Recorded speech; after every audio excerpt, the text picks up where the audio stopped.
গ্রামের এক কোণে এক সৎ চাষি ছিল রামু। সে গ্রামের সেরা ধানের চাষি।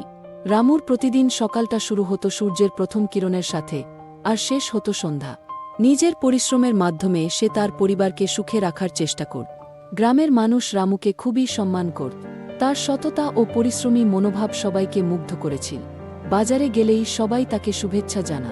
তার নিজের ফলানো ফসল বাজারে ভালো দামে বিক্রি হতো, কারণ তা ছিল শুদ্ধ ও খাঁটি। এক বছর বৃষ্টি হয়নি, মাঠ শুকিয়ে গেছে। রামু হতোদ্যম হলেও হার মানেনি।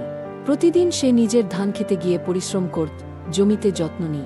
কিন্তু মাঠের ফসল শুকিয়ে যেতে শুরু করল। রামু প্রতিদিন সন্ধ্যায় গ্রামে ফিরে আসত। কেউ কেউ বলত, এবার তোমার ফসল হবে না। কিন্তু রামু বিশ্বাস করত যে পরিশ্রম কখনো বৃথা যায় না। গ্রামের পুকুর থেকে পানি এনে সে তার জমি আর্দ্র রাখার চেষ্টা চালিয়ে গেল। একদিন সকালে হঠাৎ আকাশ কালো মেঘে ভরে উঠল।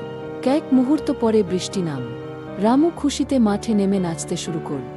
জমি এবার প্রাণ ফিরে পেল। বৃষ্টির পরে রামুর ধান গাছগুলো আবার সবুজ হয়ে উঠল। কয়েক মাস পরে তার ধান গাছ পূর্ণ হয়ে উঠল। এবার সে ফসল তুলল এবং তা বাজারে নিয়ে গেল। তার প্রচেষ্টা সফল হল এবং ফসলের ভালো দাম পেল। রামুর সফলতা দেখে গ্রামবাসী সবাই মিলে তাকে সম্মান জানাতে এল। তারা বলল, তোমার সততা আর পরিশ্রমের ফল আমরা সবাই দেখলাম। তুমি আমাদের গর্ব। রামু মাথা নিচু করে হাসল।